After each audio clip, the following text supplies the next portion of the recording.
straight from there. Shouldn't take. Perfect. So good afternoon, everyone. I'm just going to quickly go through a few slides here. Nothing too crazy, I don't think, but just to kind of give everyone an update on the gut barrier panel, when we're launching it, some of the new materials, and I'm going to inflict on you a short video as well. So I apologize in advance for that, but hopefully it won't be too bad. So again, the whole idea with the gut barrier panel was that whole kind of chicken and egg thing. As you guys will be familiar being out in the field, there's a group of providers who said, oh, I don't run food sensitivity tests because I think my patient has leaky gut. So rather than to try and get around that group of people who were thinking not testing or guessing not testing, the idea was to kind of add the gut barrier panel. So that's really what we did. As you guys are aware, it's taken a few years, but we got there in the end. And so it's due to be launched on the September the 6th. So next Tuesday. So the idea will be, it'll be included on the Fit 132 and the 176. And it will be a standalone test as well. So if people want to do a retest, for example, it'll be available on that. And as you can see from here, it's going to be very easy for them to understand. It's either going to be a positive and negative. And the idea is if any of the 6 markers are positive, then the patient can refer back to the provider to reflex them onto some kind of gut healing protocol. And as we all know, there's some great supplement companies out there that have got really good gut healing protocols. So that's the approach with those. Candida, as you guys are aware, is looking at some level of dysbiosis, i.e. change in pH. The zonulin, again, as you're probably aware, is looking at the gut function in terms of the function of those tight junctions. And the occludin, which is another one that we've added now, is looking, is there any structural damage in terms of at the tight junction level as well. So 3 levels, but really, again, the key message, if any one of the 6 is elevated, then it's something to consider. The reason we've added the IgA is because IgA is generally looking around the mucosal membrane, and that is really a reason why, again, it's a gut barrier panel, which again is mucosal. So the idea was to include that to kind of, but only for these 3 versus the full panel, as we know some other people do. The idea is to focus it in around the mucosal level. That's why we've added it on the gut barrier panel. So just to kind of give everyone a quick review, really, obviously you can get Candida, you can get occludin from other people. The zonulin is unique to us. And the key to this test, in terms of the zonulin test that we've added, is the unique recombinant zonulin protein that Brent and the crew have developed over the last 4 years. So the idea with this test is it deals with the 3 big issues that all the other tests on the market have, which is zonulin, which are they're inherently unstable because they change from hour to hour, which this recombinant zonulin protein deals with. One of the issues, other issues they were seeing, that they were cross-reacting with properdin, haptoglobin, and also other complement fragments. So the idea with, again, developing our own zonulin protein, that dealt with that as well.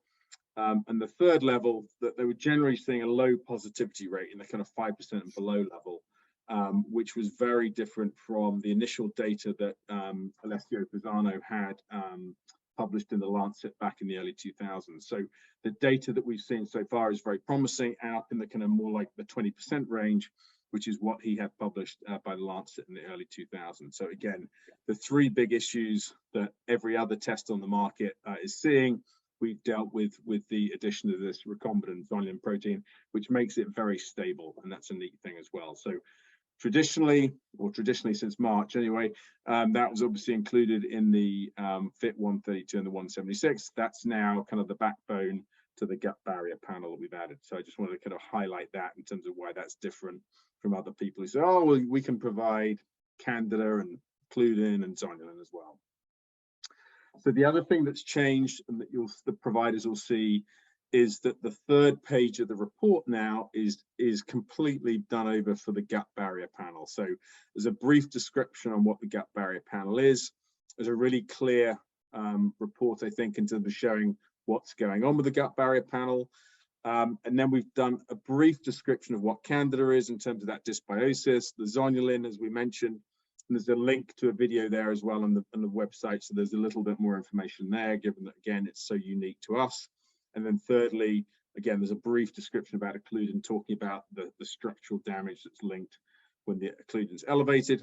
And I guess probably as important as all of those things is the gut barrier panel interpretation. So again, as I mentioned earlier, talking about if any of those 6 markers are elevated, then you need to go on a gut healing protocol. So that's the key with this one, is it's very clear, and hopefully that'll be something that both patients and providers kind of respond well to. As I mentioned, we've developed some new materials. So the patient report, as you can see, that's changed.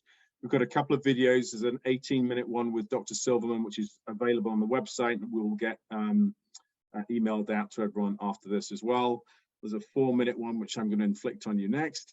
There's a patient trifold. Again, that's been updated, and they'll be available to kind of order as of next week. We've updated the foods we test. So again, that laminated sheet now includes the fact that gut barrier panel will be included. We've updated the website. So again, that'll be available as of Tuesday. And the app is in the process of being updated. So again, that should be ready for kind of as we go live. So here, if I can press the right button, is the video. Today, I'm excited to tell you about our new leaky gut panel called the Gut Barrier Panel. We heard from providers that some of them didn't run our food sensitivity panel because they thought the patient had leaky gut. So it seemed a bit of a chicken and egg situation. So what we wanted to do was devise a test that would not only measure food sensitivities, but also leaky gut. There was an increased realization of the importance of gut health. 80% of the immune system is in the gut, and the links with a healthy brain and healthy gut, so it seemed a great add-on to our existing patented test, the FIT test. So today, as I mentioned, we're launching the Gut Barrier Panel. In recognition that the leaky gut is a continuum, we wanted to give you, the provider and patient, a comprehensive way of screening for leaky gut. So we've come up with 3 key biomarkers to assist in that for you. The first one is Candida, which shows some type of overgrowth, suggests a change in pH or some early signs of dysbiosis in the gut. Secondly is Zonulin. It's a marker of gut permeability, or better known as leaky gut. This, in essence, is a measure of how well your tight junctions in your stomach are working, performing. And lastly, occludin. We added occludin because when that is elevated, there may well be some damage in the lumen of the gut. Why did we decide to go for 3 markers? In fact, we didn't really have 3 markers, we went for 6, because the 3 markers currently are marking 6 things, so including the IgG 1 through 4 and C through D, but we've also added IgA 1 and 2. The reason we added the IgA 1 and 2 is IgA is used in conjunction with mucosal membranes like the gut, hence a gut barrier panel seemed a great spot to use the IgA analyte. We've been working as a development team or an R&D team now under the guidance of Dr. Brent Dorval for over 4 years. We came up with a pathway to kind of develop this test under his guidance. He has a lot of experience since he came out with the first rapid HIV diagnostics. He was the main man behind our patented FIT test and now the gut barrier panel. So we came up with a development process to develop these 3 markers, and the first one was Zonulin. We started from scratch on Zonulin as there was a number of issues in the medical literature, including a low positivity rate due to cross-reactivity and the measurement being dependent on time and so was inherently unstable with the protein markers that were on the market. The team solved all these issues by developing from scratch a unique recombinant zonulin protein to address the cross-reactivity, which in turn addressed the lower positivity issues as well as the sample stability, which has created a very stable assay that we launch here today. We really are excited about the addition of the gut barrier panel for a number of reasons. Firstly, it avoids the provider having to guess to see whether the patient has leaky gut or food sensitivity. Secondly, we hope it will help the provider give much better treatment outcomes by working out, does that patient have inflammation or just straightforward leaky gut? And thirdly, we hope that will lead to improved patient outcomes by having that information available to the patient.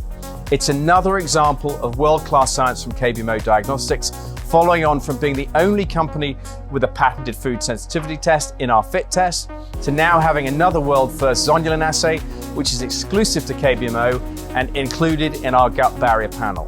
The test is available today and included in the Fit 176 and Fit 132, and is available also as a standalone assay, for example, if you look to retest your patients.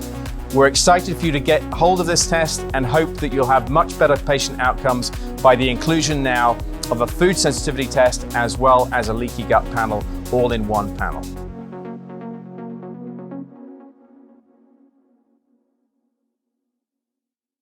All right, so that's kind of it. So again, same stuff, multi-pathway detection technology, none of that's changed.